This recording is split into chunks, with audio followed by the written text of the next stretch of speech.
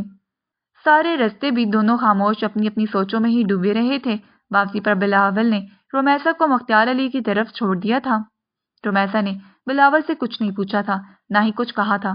اوپر سے بلاول کو بھی عین اسی وقت آفس سے فون آ گیا تھا جب وہ حویلی کے دروازے پر پہنچے تھے اور اس کو ضروری کام سے آفس جانا پڑا تھا۔ تب پورے راستے وہ پہلی بار رومیسا سے مخاطب ہوا تھا اور اسے معذرت کرتا ہوا اسے دروازے پر چھوڑ کر ہی وہاں سے آفس چلا گیا تھا۔ حویلی میں سبھی رومیسا کو دیکھ کر بہت خوش ہو گئے تھے، مگر رومیسا کا دل اداس تھا۔ اس حویلی کی رونق اسی کی وجہ سے تو مرجھا گئی تھی۔ اگر وہ وقت پر ہی دلاور سے اس کی بے رخی کی وجہ پوچھ لیتی تو شاید آج وہ بھی خوشی خوشی یہاں پر بیٹھی ہوتی۔ ماما نے رومیسا سے ملتے ہی پوچھا تھا کہ بیٹا بلاول کہاں ہے، کیا وہ نہیں آیا؟ اور رومیسا پھیکی سی مسکراہٹ کے ساتھ کہنے لگی ان کو کوئی کام آ گیا تھا، اس لیے وہ دروازے سے ہی چلے گئے ہیں۔ چلو کوئی بات نہیں بیٹا، اتنا بڑا تو بزنس ہے، مصروفیات بھی تو زیادہ ہی ہوں گی، ماما خوش دلی سے اس کو اپنے ساتھ بٹھاتے ہوئے کہہ رہی تھی۔ رومیسا سارا وقت حویلی میں خاموش بیٹھی رہی، کوئی بات ہو جاتی تو اس کا جواب دے دیتی۔ کسی نے بھی محسوس نہیں کیا تھا کہ رومیسا اتنی اداس کیوں تھی، نہ ہی رومیسا کسی کو اپنے اداس رویے کی وجہ بتانا چاہتی تھی۔ وہ گھر والوں کو کچھ بھی بتا کر ان کو مزید پریشان نہیں کرنا چاہتی تھی۔ 3 گھنٹوں کے بعد ہی بلاول رومیسا کو لینے حویلی آ گیا تھا اور وہ سب کے ساتھ بہت خوشی سے ملا تھا۔ اس کے چہرے سے نہیں لگ رہا تھا کہ یہ شادی زبردستی کروائی گئی تھی، مگر رومیسا تو بس ذہن میں ایک بات بٹھا ہی چکی تھی کہ یہ جو کچھ بھی ہوا تھا زبردستی ہوا تھا اور اس کو زبردستی بلاول خان کی دلہن بنا کر رخصت کر دیا گیا تھا، جبکہ بلاول کے تاثرات بالکل مختلف تھے۔ واپسی پر بھی اس نے خود ہی رومیسا کو مخاطب کیا تھا اور کہنے لگا اگر آپ حویلی رکنا چاہتی تو رک سکتی تھی۔ رومیسا نے اس کو کوئی جواب نہیں دیا تھا، وہ تو جیسے بلاول سے کوئی بات ہی نہیں کرنا چاہتی تھی۔ گھر آتے ساتھ ہی رومیسا کو کمرے میں چلی گئی اور فریش ہو کر چائے بنائے کچن میں آ گئی۔ تبھی بلاول چلتا ہوا اس کے پاس آیا اور اس کی خاموشی کی وجہ پوچھنے لگا، کیا آپ مجھ سے ناراض ہیں؟ کیا میری کسی بات سے آپ کو تکلیف پہنچی ہے؟ وہ رومیسا سے پوچھ رہا تھا۔ رومیسا کے چہرے پر وہی اداسی بھری مسکراہٹ آئی تھی اور کہنے لگی نہیں نہیں، آپ نے تو میرے سے شادی کر کے مجھ پہ بہت بڑا احسان کیا ہے، مجھے بھلا آپ سے کیا تکلیف ہوگی؟ بلکہ ہو سکتا ہے آپ اور آپ کے گھر والے ہی میرے بارے میں سوچ رہے ہوں کہ سارے جہان کی ٹھکرائی ہوئی لڑکی ان کے گھر۔ نہیں نہیں، ایسا کچھ بھی نہیں ہے۔ وہ فوراً سے اس کی بات کاٹ کر بولا تھا، میں تو ایسا بالکل بھی نہیں سوچتا۔ آپ اگر ماما کی بات کر رہی ہیں، وہ تو غصے کی تھوڑی تیز ہیں مگر دل کی بہت اچھی ہیں۔ آپ ان کے ساتھ بیٹھ کر وقت گزارا کریں، آپ کو خود ہی اندازہ ہو جائے گا کہ آپ کے اس گھر میں آنے سے کسی کو بھی کوئی مسئلہ نہیں ہے۔ رومیسا نے چائے کپ میں اور ڈیلی جیسے ہی وہ کپ اٹھانے لگی تو بلاول مصنوعی خفگی سے اس کو کہنے لگا کہ آپ نے میرے لیے چائے نہیں بنائی؟ آپ نے خود ہی تو کہا تھا کہ یہ میری ذمہ داری نہیں ہے، گھر پر ملازم موجود ہیں اس کام کے لیے، اس لیے میں نے آپ کے لیے چائے نہیں بنائی۔ اگر آپ کہتے ہیں تو میں بھی بنا دیتی ہوں۔ وہ جلدی جلدی اپنا کپ رکھ کر مڑنے ہی لگی تھی کہ بلاول نے رومیسا کا ہاتھ پکڑ لیا۔ رومیسا کے جسم میں جیسے کرنٹ ہی لگ گیا تھا۔ اس نے ایک جھٹکے سے اپنا ہاتھ چھڑوایا اور 2 قدم پیچھے ہٹ گئی۔ میں جانتی ہوں کہ میں آپ پر زبردستی مسلط ہوں، لیکن کوئی بات نہیں، میں کوشش کروں گی کہ دوبارہ آپ کو مجھ سے کوئی شکایت نہ ہو۔ بلاول کو سمجھ نہیں آیا تھا کہ وہ رومیسا کی طرف کیوں کھینچا جا رہا تھا۔ جب سے اس نے رومیسا کو نیلے رنگ کی ساڑی میں تیار ہوا دیکھا تھا تب سے ہی وہ رومیسا کی خوبصورتی کی تعریف کرنا چاہ رہا تھا، مگر موقع ہی نہیں مل رہا تھا اور اب رومیسا کی باتیں سن کر وہ تو جیسے حیران ہی رہ گیا تھا۔ وہ لڑکی نہ جانے کیا کچھ سوچی جا رہی تھی، جبکہ اس کے دل میں تو ایسی کوئی بات نہیں تھی۔ وہ تو اپنی خوشی سے اس کے ساتھ نکاح کر کے اس کو گھر میں لایا تھا۔ ویسے بھی آغا جان کی خواہش تھی کہ وہ رومیسا کے ساتھ شادی کر لے۔ پہلے تو وہ اس رشتے کے لیے راضی نہیں تھا، مگر اب اس کو رومیسا اچھی لگنے لگی تھی۔ بلاول اور رومیسا کی شادی کو کچھ عرصہ گزر چکا تھا، مگر وہ ابھی تک الگ الگ ہی بستر پر سو رہے تھے۔ بلاول ہی تھا جو رومیسا سے بات چیت میں پہل کر لیتا تھا، ورنہ تو وہ سارا دن چپ چاپ ہی بیٹھی رہتی۔ کبھی کمرے کا کوئی کام کرنے لگ جاتی اور کبھی کوئی کتاب لے کر پڑھنے بیٹھ جاتی۔ گھر کا سارا کام تو ملازم ہی سنبھالتے تھے، اس لیے وہ کمرے میں ہی کوئی نہ کوئی کام نکال کر دل بہلا لیا کرتی تھی۔ ایک دن جب شام کے وقت موسم بہت سہانا ہوا تھا، ہلکی ہلکی بارش ہو رہی تھی، رومیسا کا دل چاہا کہ وہ چائے بنا کر لان میں جا کر بیٹھے، اس لیے وہ کچن میں اپنے لیے چائے بنانے کھڑی ہو گئی۔ اس وقت گھر پہ کوئی موجود تو نہیں تھا، اس لیے اس نے اپنا دوپٹہ اتار کر کمرے میں ہی رکھ دیا تھا اور خود کچن میں چلی گئی تھی۔ آپس میں بلاول کو کوئی خاص کام نہیں تھا اور موسم دیکھ کر اس کا دل چاہا تھا کہ وہ رومیسا کو لے کر کہیں باہر گھومنے کے لیے جائے تاکہ اس کا دل بھی کسی بہانے بہل جائے۔ تبھی وہ جلدی میں آفس سے گھر آ گیا تو رومیسا کو بغیر دوپٹے کے دیکھ کر خود پر قابو نہیں رکھ پایا تھا۔ خوبصورت تو وہ اسے پہلے ہی لگتی تھی، مگر اس دن وہ ہر چیز سے بیگانہ اپنے ہی کام میں مصروف تھی۔ جب بلاول کو اس پر بے انتہا پیار آیا تھا، وہ معصوم سی لڑکی کس قدر خاموش تھی، اوپر سے وہ موسم بھی قاتلانہ ہو رہا تھا۔ تبھی وہ خمار میں آگے بڑھا اور اسے وجر کے کمرے میں لے گیا اور پھر اس نے کمرے کا دروازہ بند کر دیا۔ رومیسا نے بہت کوشش کی تھی کہ وہ خود کو بچا سکے، مگر وہ کیا کر سکتی تھی؟ جب اس کا بازو مضبوطی سے پکڑے سے اپنے ساتھ کمرے میں ہی لے گیا تھا، وہ کچھ کر بھی نہیں سکتی تھی، کیونکہ وہ اس کا شوہر تھا اور اس پر بلاول کا حق تھا۔ مگر جیسے بلاول رومیسا کے قریب ہونے لگا تو جیسے اس کو رومیسا کی آنکھوں میں خوف نظر آیا اور وہ رومیسا سے دور ہو گیا۔ ایک دم سے بلاول جیسے ہوش میں آیا تھا۔ مجھے معاف کر دیں، مجھ سے غلطی ہو گئی، مجھے ایسا نہیں کرنا چاہیے تھا، میں جانتا ہوں کہ آپ میرے ساتھ خوش نہیں۔ یہ کہتے بلاول نادم سا ہو کر پیچھے ہٹ گیا تھا۔ رومیسا ابھی تک حیران ہوئی اس کی طرف دیکھ رہی تھی جو اس کے اتنے قریب آ کر پلٹ گیا تھا۔ کافی دن گزر گئے تھے۔ بلاول جیسے رومیسا سے بات کرتے ہوئے ہچکچاتا تھا، وہ اپنی غلطی پر نادم تھا۔ وہ نہ جانے اس معصوم لڑکی کے ساتھ کیا کرنے والا تھا۔ یہی حال رومیسا کا بھی تھا تو وہ ایک مرد ہی نا، اور اب تو وہ اس کی بیوی تھی، پھر بھی وہ اس کی مرضی کے بغیر اس کے قریب نہیں آ سکتا تھا۔ رومیسا کو اس دن کے بارے میں سوچ کر بہت شرمندگی ہوتی تھی۔ اس کو بلاول کے ساتھ اس گھر میں آئے کافی عرصہ گزر چکا تھا، مگر ابھی تک اس نے بلاول سے سیدھے منہ بات تک نہ کی تھی۔ وہ بیچارہ بھی کیا سمجھتا ہوگا، ایک تو زبردستی شادی کروا دی گئی، اوپر سے بیوی پاس بھی نہیں آنے دیتی۔ اب رومیسا نے گھر کے کاموں میں خود کو مصروف کر لیا تھا۔ اب وہ بلاول کی چیزوں کا خیال رکھنے لگی تھی۔ آفس جانے سے پہلے اس کے لیے کپڑے نکال کر رکھ دیتی، اس کے لیے ناشتہ میز پر سجا دیتی، اور جیسے ہی وہ آفس سے واپس آتا تو اس کے لیے چائے بنا کر کمرے میں لے آتی۔ بلاول حیران تھا کہ اس لڑکی کو کیا ہو گیا ہے، لیکن وہ خوش بھی تھا کیونکہ رومیسا اب اس کی طرف راغب ہونے لگی تھی۔ اس دن بلاول آفس سے تھکا ہارا گھر آیا اور آتے ہی بستر پر لیٹ گیا تھا۔ وہ جانتا بھی تھا کہ بیڈ پر رومیسا سوتی تھی، جبکہ اس کو صوفے پر سونا ہوتا تھا، مگر تھکاوٹ کے باوجود اس کی آنکھ لگ گئی اور وہ بیڈ پر ہی سو گیا تھا۔ اس رات بہت طوفان آیا ہوا تھا۔ جب رومیسا نے دیکھا کہ بلاول بیڈ پر جوتوں سمیت ہی سو گیا ہے تو اس کو اندازہ ہو گیا تھا کہ بلاول تھکا ہارا واپس آیا تھا۔ اس نے بغیر کوئی آہٹ کیے بلاول کے پاؤں سے جوتے اتارے اور کمرے کی لائٹ آف کر کے صوفے پر جا لیٹی۔ بجلی بہت زور سے کڑک رہی تھی، بہت تیز بارش شروع ہو چکی تھی، اوپر سے سارے گھر کی لائٹ بھی اچانک سے چلی گئی تھی۔ رومیسا کو ڈر لگنے لگا تھا۔ جب وہ حویلی میں ہوتی تھی تو اس موسم میں بھی ماما کے ساتھ جا کر سو جایا کرتی تھی، مگر یہاں وہ کس کے پاس جاتی؟ ڈر کے مارے رومیسا کو نیند بھی نہیں آ رہی تھی۔ تبھی بجلی زور سے کڑک کی اور رومیسا اندھیرے میں بھاگتے ہوئے بلاول کے پاس بستر پر جا کر لیٹ گئی، اور نہ جانے کب اس کی آنکھ لگ گئی۔ صبح جب سب سے پہلے بلاول کی آنکھ کھلی تھی، اس نے اپنے سینے پر کچھ وزن محسوس کیا تھا۔ جب اس کی نگاہ اپنے سینے کی طرف گئی تو رومیسا اس کے سینے پر بازو رکھے گہری نیند سو رہی تھی۔